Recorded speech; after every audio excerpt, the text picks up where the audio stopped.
S, ಸ್ಯಾಂಡಲ್ವುಡ್ನ super star different ನಿರ್ದೇಶಕ ಉಪ್ಪಿ ಅವರು ನಮ್ಮ ಜೊತೆಗಿದ್ದಾರೆ. ಇವತ್ತು ಉಪೇಂದ್ರ ಸಿನಿಮಾ 25 ವರ್ಷದ ನಂತರ ಮತ್ತೆ ರಿಲೀಸ್ ಆಗ್ತಿದೆ.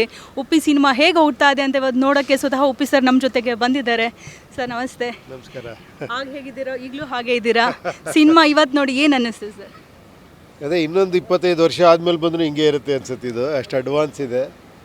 ನನಗೆ ಅನ್ಸುತ್ತೆ ಇದೆಲ್ಲ ನಾವು ಮಾಡಿದ್ವಾ ಅನ್ಸುತ್ತೆ. ಆ್ಯಕ್ಚುಲಿ ಆ ಟೈಮಲ್ಲಿ ಏನೋ ಫ್ಲೋ, ಆ ಟೈಮಲ್ಲಿ ಇದ್ದಂಥ ಜೊತೆಲಿದ್ದವರು, ಆ ಸಂದರ್ಭಗಳೆಲ್ಲ ಸೇರಿ ಇಂಥ ಸಿನಿಮಾ ಆಗುತ್ತೆ. ಆ್ಯಕ್ಚುಲಿ ನಾವು ಮಾಡಬೇಕು ಅಂದರೆ ಆಗಲ್ಲ ಅದು. ಆಮೇಲೆ ಎಲ್ಲದಕ್ಕಿಂತ ಹೆಚ್ಚಾಗಿ ಅಭಿಮಾನಿಗಳು ಇವ್ರ ಪ್ರೀತಿಯಿಂದ ಆ ಸಿನಿಮಾ ಆ ಥರ ಇವತ್ತಿಗೂ ಅದನ್ನು ಎತ್ಕೊಂಡು ಹೋಗ್ತೇನೆ, ತಲೆ ಮೇಲೆ ಇಟ್ಕೊಂಡು ಹೋಗ್ತಾ ಇದ್ದಾರೆ. ಆ್ಯಕ್ಚುಲಿ ಎಲ್ಲ ಅವ್ರಿಗೆ ಅದು ಸೇರಬೇಕಾಯಿತು. ಸರ್, ಕನ್ನಡದ ಆಲ್ಫಾ ಮ್ಯಾನ್ ಅಂತ ನಿಮ್ಮ ನಂತರ 25 ವರ್ಷದ ಹಿಂದೆನೇ ಈಗ ಹೇಗಿರುತ್ತೆ ಅಂತ ಆಗಲೇ ತೋರಿಸ್ಕೊಟ್ಟಿದ್ರಿ ನೀವು. ಹಾಗಾಗಿ ಈಗ ತೆಗಿಯೋ ಈಗೆಲ್ಲ ಯಾವಾಗಲೂ ಹೇಗಿರುತ್ತೆ ಅಂತ.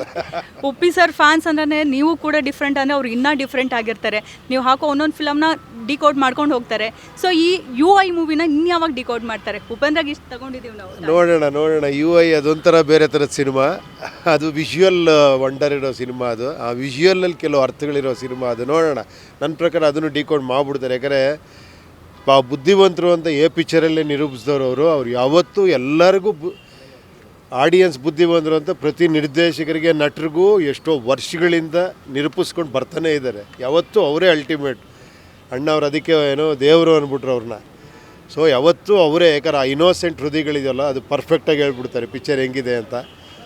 ಹಾಗೆ ಹುಳ ಕೂಡ ಇಡ್ತಾರೆ ಸರ್ ಫಿಲಮಲ್ಲಿ. ಮತ್ತೆ ಮತ್ತೆ ಬಂದು ನೋಡಬೇಕಾಗುತ್ತೆ. ಈ ಸಿನಿಮಾ ಕೊನೆ ನೋಡಿದ್ರೆ ಅರ್ಥ ಆಗಲಿಲ್ಲ ಅಂದರೆ ಮತ್ತೆ ಮತ್ತೆ ಬಂದು ನೋಡಬೇಕಾಗತ್ತೆ ಈ ಸಿನಿಮಾನ. ಈ ಸಿನಿಮಾ ಹುಟ್ಟಿದ್ದು, ಈ ಸಿನಿಮಾ ಟೈಟಲ್ ಹೇಗೆ ಬಂತು ಸರ್? ಅದೇನೋ ಆ ಟೈಮಲ್ಲಿ ನಾನು ಅಂದ್ಕೊಂಡಿದ್ದೆ, ಆಮೇಲೆ ಉಪೇಂದ್ರ ಅಂತ ಇಟ್ವಿ. ಆ ಥರ ಏನೇನೋ ಆಯಿತು ಸರ್. ಆ ನಾನು ಅನ್ನೋನು ಕೊನೆಗೂ ಅವ್ರಿಗೆಲ್ಲ ಒಬ್ಬೊಬ್ರು ಮನಸ್ಸಿನಲ್ಲೂ ಕೂಡ ನಾನು ಅನ್ನೋನು ಇರ್ತಾನೆ. ಅವನ್ನ ಅರ್ಥ ಮಾಡ್ಕೊಂಡ್ರೆ ಅಭಿಮಾನಿಗಳು ಅಭಿಮಾನಿಗಳಿಗೆ ನಾನು ಸಿಕ್ಕದ್ನ. ಈಗ ಒಬ್ಬೊಬ್ಬರಲ್ಲಿ ಬಿಸಿಲು ಹೊಡಿತೀರ, ಪ್ರತಿಯೊಬ್ಬರು ನಾನು ಅಲ್ಲಿ ವರ್ಕ್ ಆಗ್ತಿರೋದು. ಅಲ್ಲಿ ಪ್ರತಿಯೊಬ್ಬರು ನಾನು ಇದ್ದಾರೆ. ಅಲ್ಲೊಬ್ಬ ಒಂದು ಎದುರುಗಡೆ ಇದೆ ಅಷ್ಟೇ ಹೊರತು ಎಲ್ಲರಿರೋ ನಾನೇ ಅದು.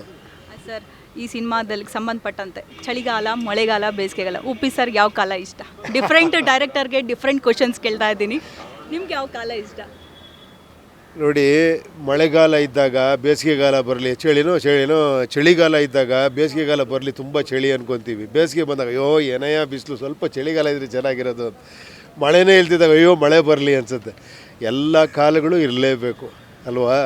ಈ ಕಾಲ ಇಷ್ಟ, ಈ ಕಾಲ ಇಷ್ಟ ಇಲ್ಲ ಅಂತಲ್ಲ. ಎಲ್ಲ ಕಾಲಗಳು ಇದ್ರೇ ಚೆಂದ. ಸೊ ಉಪ್ಪಿ ಸರ್ಗೆ 3 ಕಾಲನೂ ಇಷ್ಟ.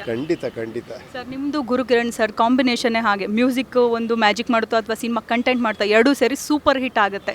ಸೊ ಈ ಸಿನಿಮಾಗೆ ಈ ಹಾಡುಗಳು ಕೂಡ ಅದ್ಭುತವಾಗಿ ಅಷ್ಟೇ ತುಂಬ ಚೆನ್ನಾಗಿ ಬಂತು.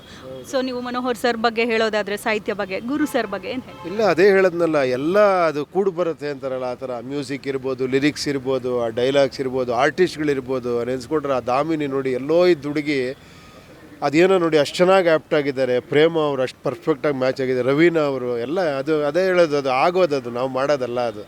ಸಮ್ಟೈಮ್ಸ್ ದಟ್ ಮಿರಾಕಲ್ ಹ್ಯಾಪನ್ಸ್ ಅಂತಾರಲ್ಲ, ಆ ಥರ.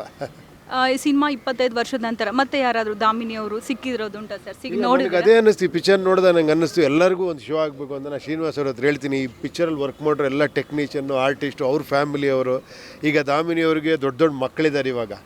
ಅವರೆಲ್ಲ ಬಂದು ನೋಡ್ರೆ ತುಂಬ ಖುಷಿ ಪಡ್ತಾರೆ ಇವಾಗ. ಹೇಗೆ ಅನಿಸುತ್ತೆ ಸರ್ ಅವಾಗ ನೋಡಿದ್ದಕ್ಕೂ ಸಿನಿಮಾ ಈಗ ನೋಡ್ತಾ ಇರೋದಕ್ಕೂ? ಏನು ಡಿಫ್ರೆನ್ಸ್ ಅಂತ ಅನ್ಸಲ್ವಾ ಅಥವಾ ಡಿಫ್ರೆಂಟ್ ಅಂತ ಅನ್ನಿಸ್ತಿದ್ಯಾ? 25 ವರ್ಷ ಹಿಂದಕ್ಕೆ ಹೋಗ್ಬಿಟ್ರಾ? ಇಲ್ಲಪ್ಪ, ನಾನು ಎಂಜಾಯ್ ಮಾಡಿದೆ ಅಷ್ಟೇ. ಎಲ್ಲರ ಜೊತೆ ಸೇರ್ಕೊಂಡು ನಿಜವಾಗ್ಲೂ ಅಂತ ಹೋಗ್ತಾ ಇತ್ತು ಪಿಕ್ಚರು. ಎಂಜಾಯ್ ಮಾಡಿದೆ ನಾನು. ಓಕೆ ಸರ್, ಈ ಥರ ಫಿಲಮ್ನ ಜಾಸ್ತಿ ಇದೇ ಟ್ರೆಂಡ್ನ ನಿಮ್ಮ ಅಭಿಮಾನಿಗಳು ಜಾಸ್ತಿ ಕೇಳ್ತಾರೆ. ಈ ಸಿನಿಮಾ ಬೇಕು ಅಂತಾರೆ. ಜೊತೆಗೆ ಹಾಡನ್ನ ಆಡ್ತಾ ಇದ್ರು ಉಪ್ಪಿ ಸರ್, ಯಾಕೋ ಹಾಡುಗಳನ್ನ ಕೂಡ ನಿಲ್ಲಿಸ್ತಾ ಇದ್ದಾರೆ. ನಿಮ್ಮ ಹಾಡುಗಳು ಕೂಡ ಅವ್ರದ್ದೇ ಆದ ಒಂದು ಅಭಿಮಾನಿ ವರ್ಗ ಇದೆ. ಯಾಕೆ ಸರ್ ಹಾಡೋದು ನಿಲ್ಲಿಸಿದ್ರೆ? ಹಾಡೋದಾ? ಇಲ್ಲಪ್ಪ, ಆ ಥರ ಏನಿಲ್ಲ. ಯಾವ್ದಾರ ಒಂದು ಆ ಥರ ಸಿಚುವೇಶನ್ ಸಿಕ್ಕರೆ, ಆ ಥರ ಹಾಡು ಸಿಕ್ಕರೆ ಹಾಡ್ತೀನಿ, ಅದೇನು ತೊಂದರೆ ಇಲ್ಲ. ಸರ್, ಫೈನಲ್ ಆಗಿ ನಿಮ್ಮ ಅಭಿಮಾನಿಗಳಿಗೆ, ನಿಮಗೆ ಅಷ್ಟು ಜನರೇಷನ್ ಅಭಿಮಾನಿಗಳು ಜಾಸ್ತಿ ಆಗ್ತಾನೆ ಬರ್ತಿದ್ದಾರೆ. ಎಲ್ಲ ಟ್ರೆಂಡ್ಗೂ ನೀವು ಮ್ಯಾಚ್ ಆಗ್ತಿದ್ರೆ, ಇಷ್ಟಪಡ್ತಿದ್ದೀರಾ, ಟ್ರೆಂಡ್ ಸೆಟರ್ ಆಗ್ತಿದ್ದೀರಾ. ಹಾಗಾಗಿ ಎಲ್ಲ ಇವ್ರುಗಳು ನೋಡಿ, ಎಲ್ಲ ಟ್ರೆಂಡ್ ಸೆಟರ್ಸ್ಗಳು ಇವರು ನಾನು ಬಿಡ್ತಾ ಇಲ್ಲ, ನಾನು ಬಿಡ್ತಾ ಇಲ್ಲ, ನಾನು ಬಿಡ್ತಾ ಇಲ್ಲ. ಅವರೇ ಇದು ಏನೋ ಇದಾಕೊಂಡು ಹೋಗ್ತಾ ಇದೆ ನೋಡಿ. ಇಲ್ಲೆಲ್ಲ ಇದೆ ನೋಡಿ. ಎಲ್ಲ ಸಿನಿಮಾ ಬಂದಾಗ ಡೈಲಾಗ್ಸ್ ಎಲ್ಲ ಅವರೇ ಹೇಳ್ತಾ ಇದ್ದಾರೆ. ಹಾಡುಗಳಿರ್ಬೋದು, ಪಿಕ್ಚರ್ ಡೈಲಾಗ್ ಎಲ್ಲ ಅವರೇ.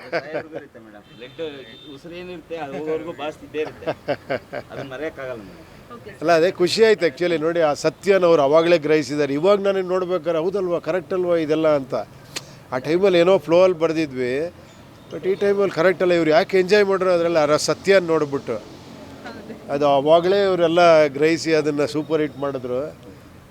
ಬುದ್ಧಿವಂತನ ಡಿಕೋಡ್ ಮಾಡಿದ್ರು. ಕೊನೆಯದಾಗಿ ಸರ್, ಉಪೇಂದ್ರ ಅವರು ಸ್ಕ್ರಿಪ್ಟ್ ರೈಟರನ್ನು ಆಗಿ ಇಷ್ಟಪಡ್ತಾರೆ, ಡೈರೆಕ್ಟರ್ ಆಗಿರೋಕ್ಕೆ ಇಷ್ಟಪಡ್ತಾರೆ, ಹೀರೋ, ಈ ಮೂರಲ್ಲಿ ನಿಮ್ಗೆ ಇಷ್ಟವಾಗಿದ್ದು ಯಾವುದು ಸರ್? ಅವ್ರಿಗೆ ಯಾವ್ದು ಇಷ್ಟನೋ ಅದು ನನಗೆ ಇಷ್ಟ ಅಷ್ಟೇ. ನೀವು ಹೇಳ್ತಾ ಇದ್ರೆ ನಿಮಗೆ ಸ್ಕ್ರಿಪ್ಟ್ ರೈಟಿಂಗ್ ತುಂಬ ಇಷ್ಟ ಅಂತ ಹೇಳ್ತಾ ಇದ್ದಾರೆ. ನೋಡಿ ಅವ್ರನ್ನ ಕೇಳಿ ನೋಡಿ ನಾನೇನು ಇಷ್ಟ ಅಂತ.